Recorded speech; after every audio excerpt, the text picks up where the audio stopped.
बंधुओं, दामोदर मास चल रहा है। इसको कार्तिक मास, दामोदर मास दोनों नाम से जाना जाता है। इसी दामोदर मास की लीला है, इसको दामोदर लीला कहते हैं।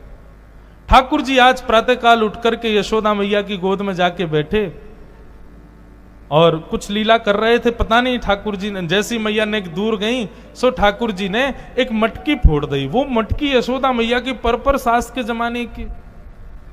मैया बोली, लाला बाहर तो उधम मचावे, घर में मचाने लगो। आज यदि आपको दंड नहीं दियो तो उधमी है जाएगो। यशोदा मैया पीछे पीछे भागी छड़ी लेके। जैसे तैसे ठाकुर जी पकड़े और ऊखल से बांध दिए। कहमे कि ठाकुर जी बहुत देर तक तो बंधे नहीं।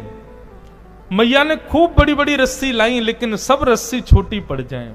क्यों? यहां आध्यात्मिक भाव प्रकट हो जाता है कि परब्रह्म को कोई नहीं बांध सकता। किसी में सामर्थ्य नहीं कि वो जगत नियंता जगदाधार को बांध सके। लेकिन यशोदा मैया के मुखमंडल पर जब प्रश्वेत के बिंदु ठाकुर जी ने देखे, पसीना आ रहा है, तो अपने भक्त के प्रति ठाकुर जी प्रेमी हो गए, सहज हो गए, वात्सल्य आ गया ठाकुर जी के हृदय में।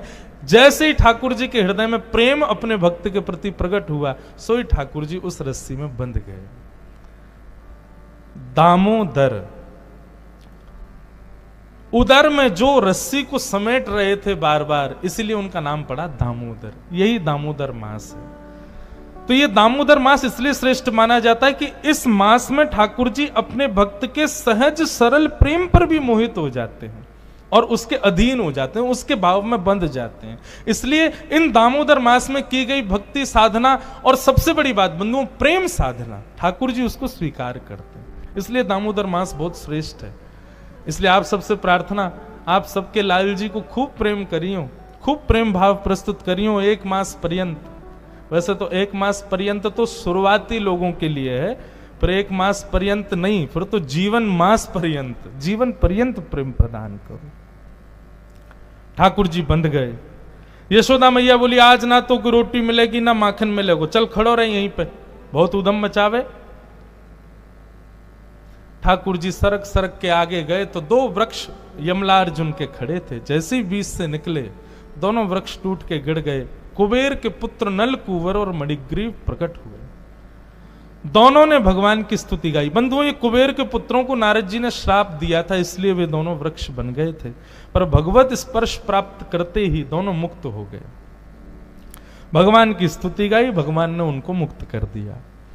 जैसे ही वृक्ष गिरे, जोर की आवाज हुई, ब्रजवासी दौड़ करके देखे तो ऊखल में ठाकुर जी बंधे हैं और दोनों तरफ वृक्ष गिरे पड़े हैं। यशोदा मैया ये दृश्य देख के बहुत घबरा गए। लाला को आके देखो कहीं लगी तो नहीं। ठाकुर जी गले से लग गए, ना मैया मैं ठीक हूं। लेकिन यशोदा मैया ने नंद बाबा से जाके बोली, अब हम कहीं और जाएंगे, हमारे लाला को यहां पीड़ा है रही है। तब सब ब्रजवासियों के सहित ठाकुर जी वृंदावन पधारे। बोलो वृंदावन धाम की जय। ठाकुर जी वृंदावन में व्यवस्थित हुए। बंधुओं, वृंदावन एक अलग से एक विषय है, केवल वृंदावन। उस पर भी बहुत कुछ कहा सुना जा सकता है, परंतु समय अभाव है। बस इतना सुन लीजिए, वृंदावन को ब्रह्मा जी ने नहीं बनाया है। श्रीधाम वृंदावन हमारी श्री जी ने बनाया, हमारी लाडली जू ने बनाया है।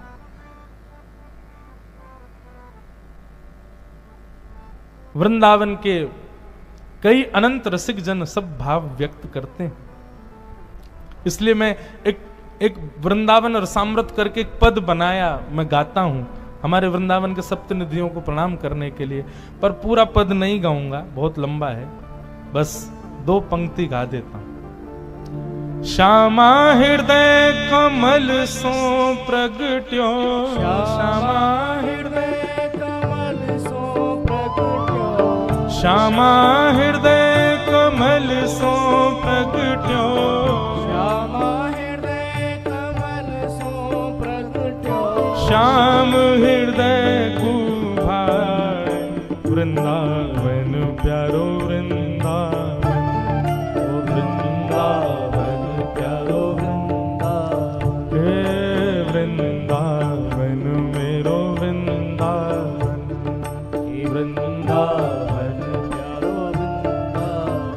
श्यामा हृदय कमल सो प्रगट्यो, श्यामा हृदय कमल सो प्रगट्यो, और श्याम हृदय तू भाई वृंदावन प्यारो वृंदावन,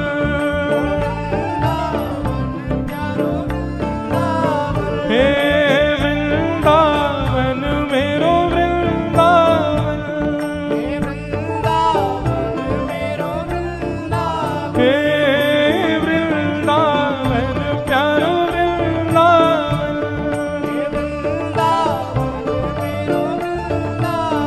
ओ वृंदावन प्यारो वृंदावन।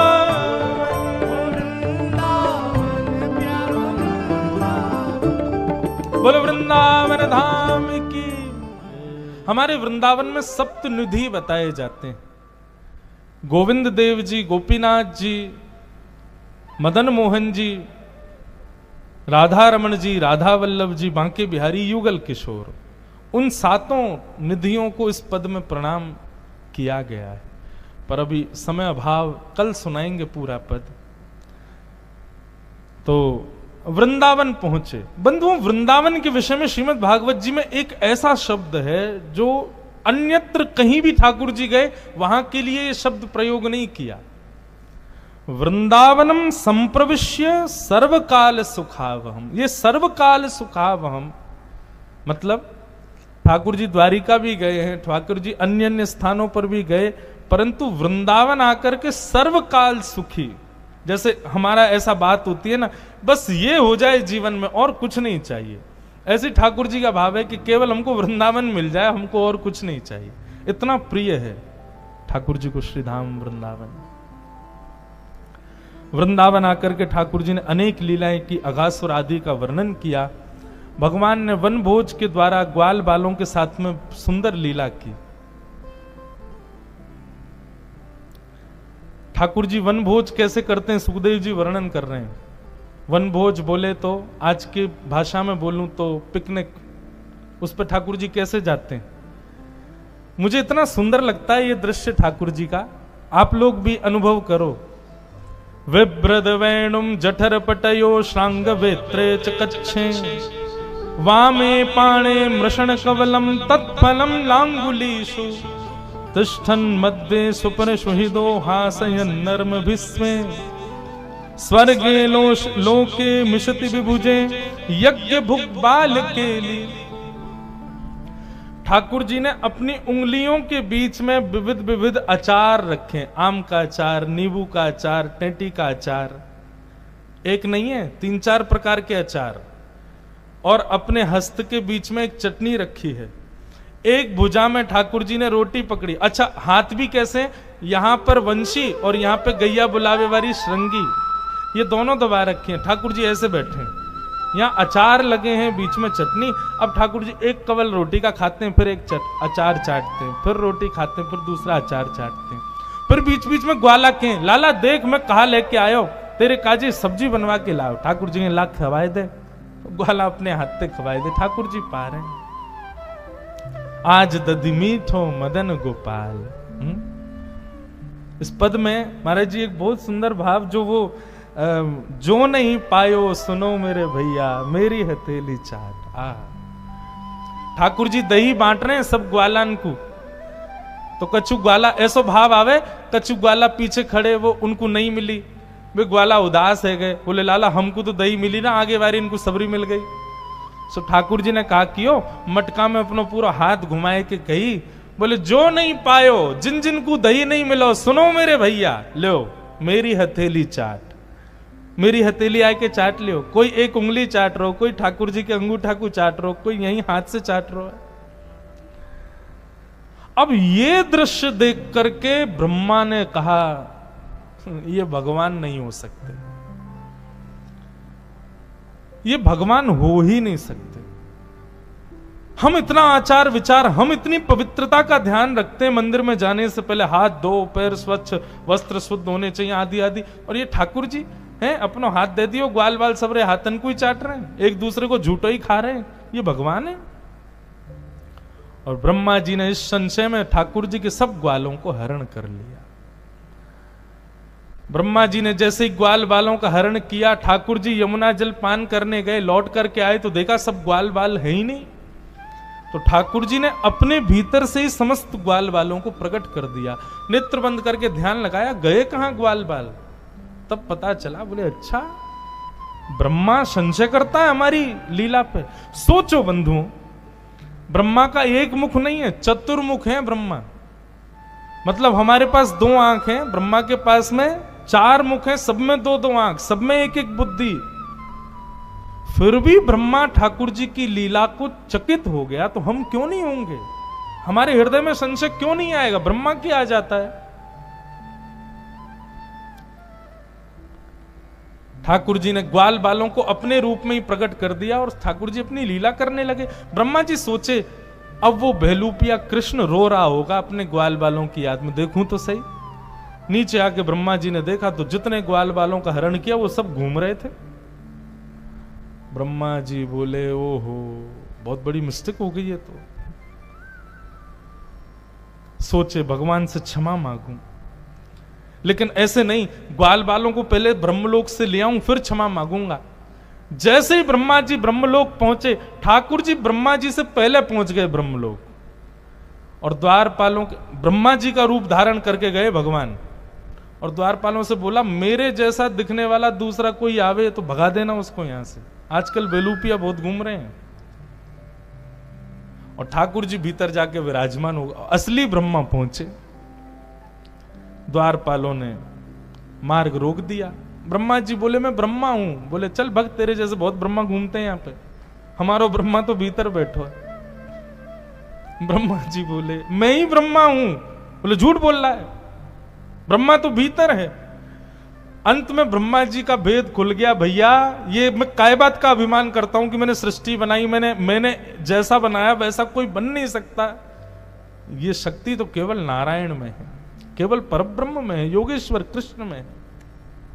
ब्रह्मा जी ने स्वीकार कर लिया कि मैं नकली ब्रह्मा, मैं नकली ब्रह्मा, मैं बेलूपिया हूं, असली वही है जो भीतर बैठे।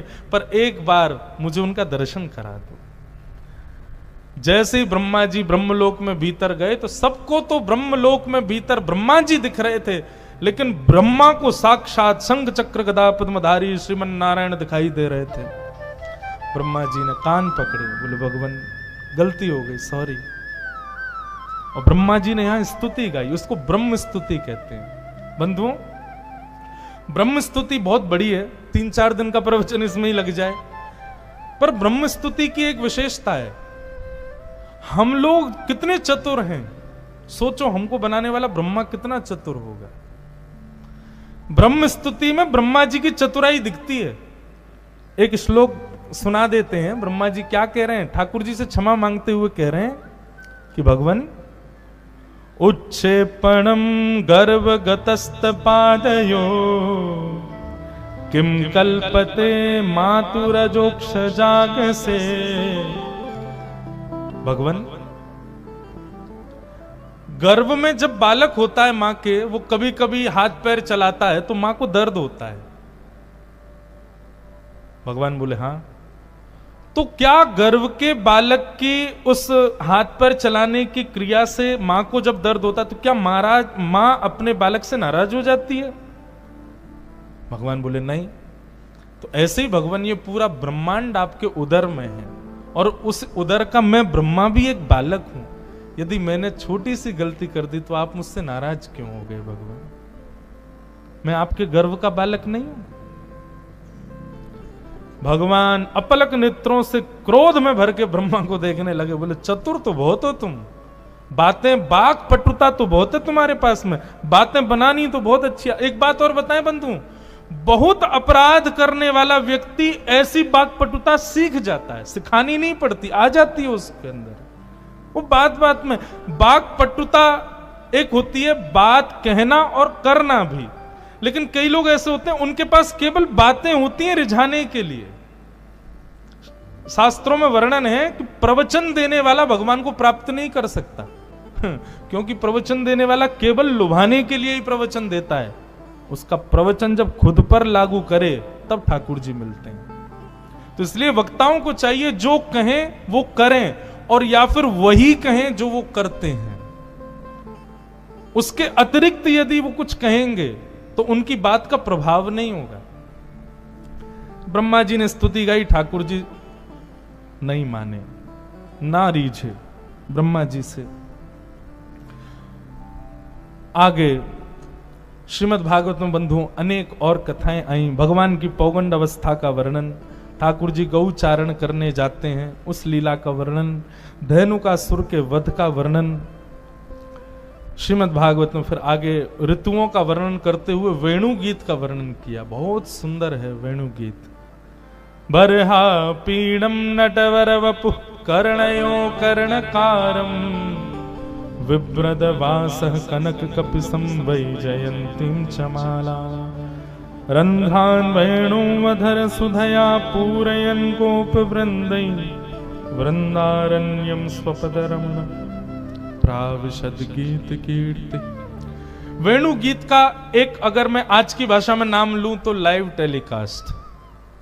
मतलब ठाकुर जी वन में जाके वंशी बजाते हैं और उस वंशी को अपने अपने घर में बैठी गोपियां जब सुनती हैं तो सबके नेत्र बंद हो जाते हैं, और गोपियां जैसे ही नेत्र बंद करती हैं तो प्रत्यक्ष किलोमीटरों दूर ठाकुर जी वन में जो लीला कर रहे होते हैं वो गोपियों को दिखने लग जाती है।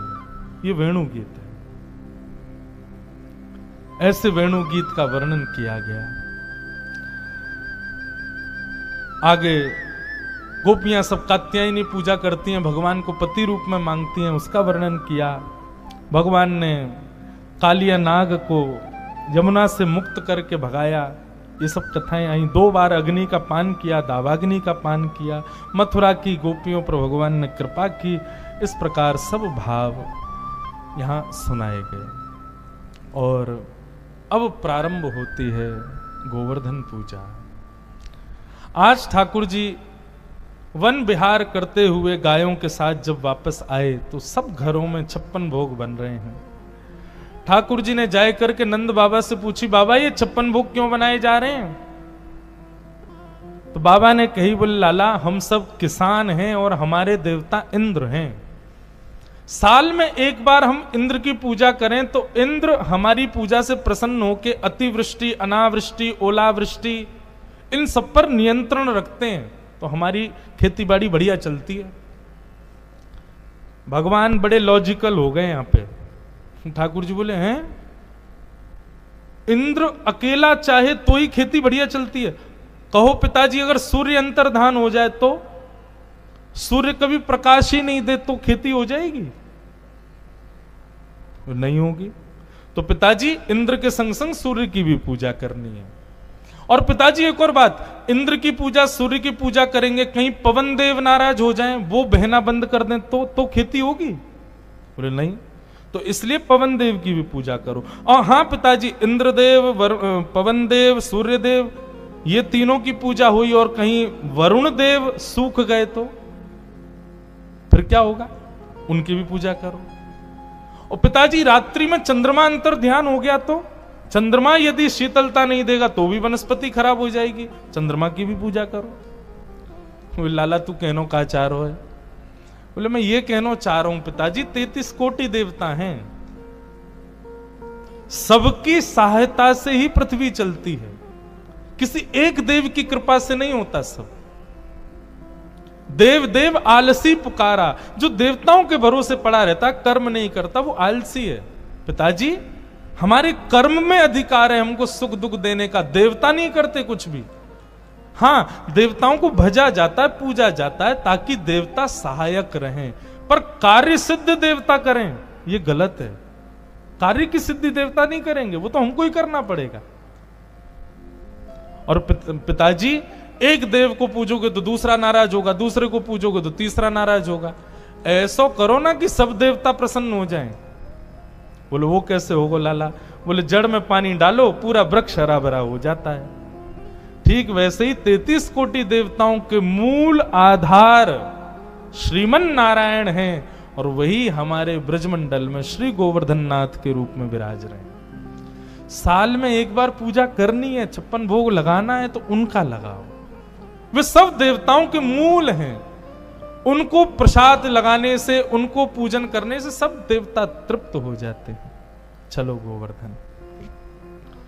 ब्रजवासी सब बोले बोले लाला कहीं तेरे देवता को पूजवे ते इंद्र नाराज है गयो तो? बोले हमारे गोवर्धन नाथ के हाथ बहुत बड़े हैं, रक्षा करेंगे। कुछ ब्रजवासी बोले बोले लाला ऐसो हमें कहां मिलेगो गोवर्धन की पूजा में जो आज तक इंद्र की पूजा में नहीं मिलो। ठाकुर जी बोले आपने इंद्र के कभी दर्शन किए? बोले नहीं। हमारे गोवर्धन नाथ प्रकट होंगे, दर्शन देंगे, चलो। और इस लोभ में सब ब्रजवासी ठाकुर जी के संग गए। बंधुओं, ठाकुर जी ने क्या किया पता है?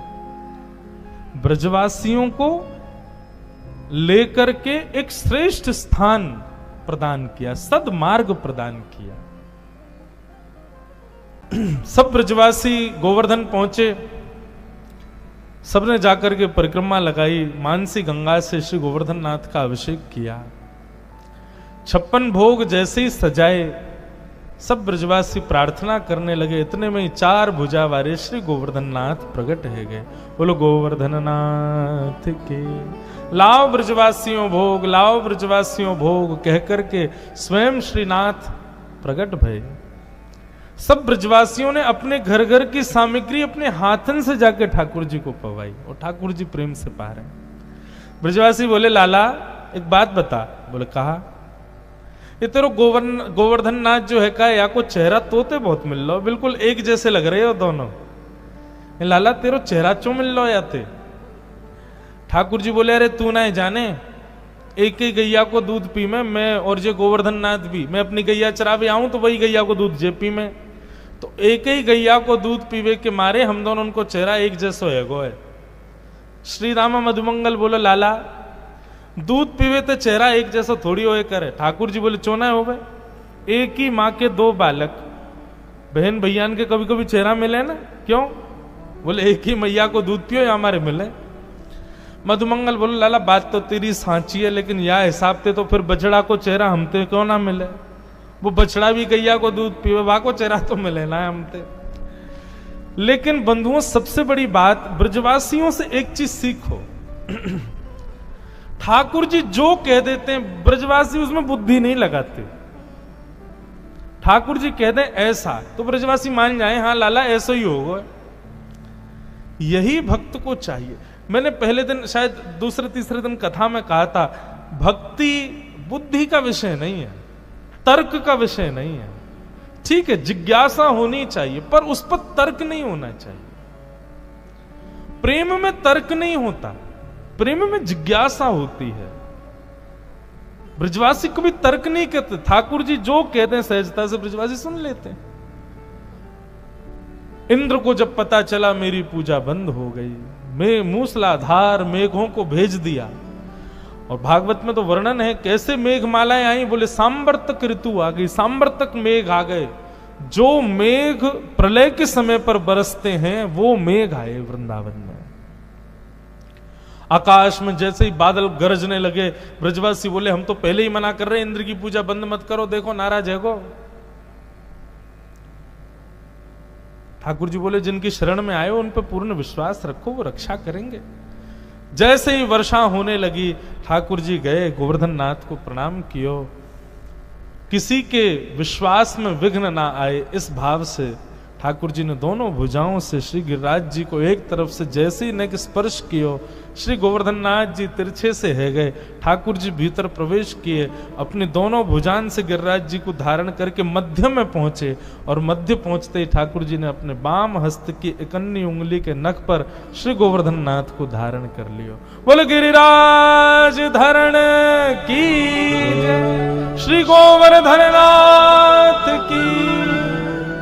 सब ब्रजवासियों से कहा आ जाओ, सब ब्रजवासी आके भैया नीचे खड़े है जाओ। सब ब्रजवासी पहुंच गए, सबने अपनी छड़ी लगाई है। श्री गोवर्धन नाथ को अपने बाम हस्त के नख पर धारण करके श्री गिरिराज जी खड़े। बंधुओं बहुत सुंदर पद है। कान्हा कुंवर के कर पल्लव पर, कान्हा कुंवर के कर मानो गोवर्धन नृत्य करे, मानो गोवर्धन नृत्य करे। हाँ कान्हा कुंवर के कर पल्लव पे, कान्हा कुंवर के कर पल्लव, मानो गोवर्धन नृत्य करे,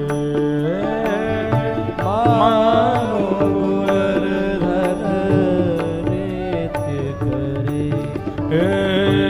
जो जो त्यान उठत मुरली में, जो जो तान उठत मुरली में, तो लालन अधर धरे, त्यो लालन अधर धरे।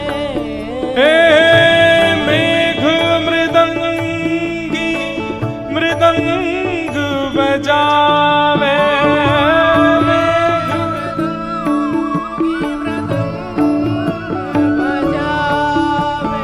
मेघ मृदंगी मृदंग बजावे,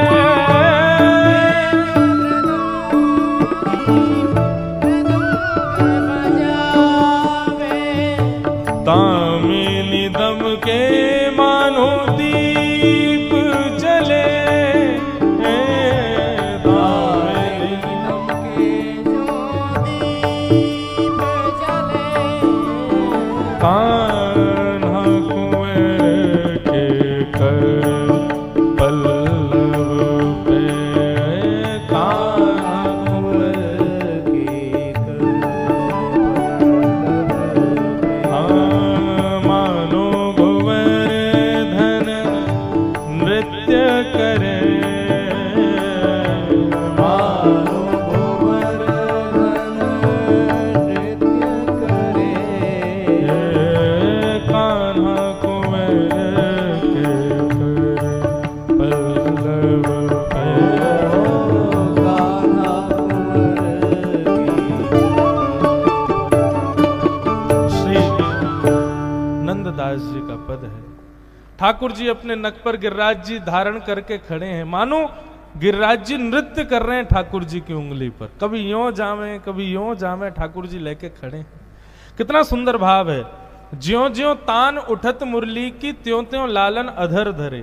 एक भुजा से तो ठाकुर जी गिरिराज जी धारण कर रहे हैं, दूसरी भुजा से ठाकुर जी वेणु बजा नहीं रहे, वेणु अपने आप बज रही है। ठाकुर जी केवल वाकु अपने मुख पे धारण कर रहे हैं और ठाकुर जी वंशी बजा रहे हैं, गिरिराज जी नृत्य कर रहे हैं, तो मृदंग भी बजने चाहिए। तो बादलों की गड़गड़ाहट बिल्कुल टाइमिंग पे हो रही है, ताल पे हो रही है, मानो ऐसा लग रहा है कि मृदंग बज रहे हो आकाश में। बादलों की गड़गड़ाहट से मृदंग बज रहे हैं, ठाकुर जी की वंशी बज रही है, गिरिराज जी नृत्य कर रहे हैं। दामिनी दम के मानो दीप जले, अंधेरा है तो बीच बीच में जब बिजली कड़कती है तब वो झांकी दिखती है ठाकुर जी की। ग्वाल ताल दे नीको गावे, गायन के जो सुर भरे। ग्वाल ताल दे दे करके नीका नीका गा रहे हैं, सुंदर सुंदर गा रहे हैं, और गाय भी बीच बीच में रम्मा करके मानो स्वर लगा रही है। देत आशीष सकल ब्रज नारी, सब ब्रजवासी आशीष दे रहे हैं, नंददास के तिमिर हरे। ऐसे नंददास जी को ये भाव है। सब ब्रजवासी ने छड़ी लगाई, मैंने कथा सुनाई, सबन की छड़ी टूट गई, ठाकुर जी ने जैसी उंगली हटाई, ब्रजवासी बोले लाला एक बात तो को बतानी पड़ेगी, तेरी उंगली में शक्ति कैसे आई? इतना बड़ा गिरिराज पर्वत तेने कैसे उठा लियो? ठाकुर जी बोले हम जय जय, ए मधुमंगल चल प्रणाम कर, जय जय हूं मैं। वो लाला जे बात स्वीकार ना है कि तू जय जय। ठाकुर जी बोले अच्छा एक बात बताओ, जी स्वीकार क्यों नहीं है कि मैं जय जय हूं? तो सब ब्रजवासी बोले लाला तू लाला रहेगो तो केवल हमारो रहेगो, जय जय होगो तो पूरे विश्व को है जाएगो। हमारो लाला पूरे विश्व का ना है, केवल हमारो है, या हमारे तू जय जय ना है। अब सांची बताते हैं गिरिराज जी कैसे उठाए। ठाकुर जी के मानो नेत्र सजल हो गए ब्रजवासियों के प्रेम से। ठाकुर जी कह रहे हैं, कछु माखन को बल बढ़ो, कछु गोपन करी सहाय, और श्री राधे जू की कृपा सो मैंने गिरिवर लियो उठाए। कछु तो मेरो माखन को बल आगो मुंह में, और कछु गोपन करी। आप सब गोप ग्वालन ने मेरी सहायता करी। गोप ग्वाल बोले, लाला सहायता तो हम कर रहे, लेकिन छड़ी टूट गई तो हमारी सहायता तो लगी ना। ठाकुर जी बोले, अरे जे सहायता ना है तुम्हारी तो दूसरी सहायता है। बोले कहा? बोले जब गिरिराज बाबा प्रकट भये तो आप सब उनको और मोकू टकटकी लगा के देख रहे, भैया एक जैसे दिख रहे हैं। वह समय आप सब लोगन की ऊर्जा, आप सबन की शक्ति मोह में आ गई, और आप सब ब्रजवासिन की शक्ति से मैंने गिरिराज जी उठाए ली। ये मैंने एक दिन कथा में बताया, ठाकुर जी श्रेय दूसरों को देते हैं, कभी भी श्रेष्ठ करके अपना नाम नहीं, तुम्हारे बलते ही उठायो मैंने। ब्रजवासी बोले, ओ हो, तभी तो हम कहें आजकल घबराहट क्यों आ रही है हमें, हम इतनी जल्दी थक क्यों जाएं, चलते चलते हमारी सांस क्यों फूल जाए, अब तो चली हमारी शक्ति ले गो लाला। महाराज जैसी ठाकुर जी ने ये बात कही, जितने 56 भोग लाए थे सब ब्रजवासी खाने लगे। बलराम जी गए, बोले शर्म ना आ रही है, हमारो लाला खड़ो है, तुम सब रे यहाँ पे जो 56 भोग खा रहे हो। अरे दाऊ दादा तुम्हें ना पता, हम खामेंगे तो शक्ति हम में आवेगी, और फिर हम लाला को देखेंगे तो हमारी शक्ति लाला में चली जाएगी, तभी तो गिरिराज जी उठाएगो। ठाकुर जी आनंदित हो रहे हैं ब्रजवासियों के इस प्रेम से। ये लॉजिकली नहीं है ये बात सही, पर प्रेम के भाव में ये सब कुछ जायज है, और ये प्रेम ही की लीला तो है। सब ब्रजवासी घी खा रहे हैं और फिर लाला को देख रहे, लाला हमारी शक्ति आ रही है तो मैं खूब घी खा के आए हैं।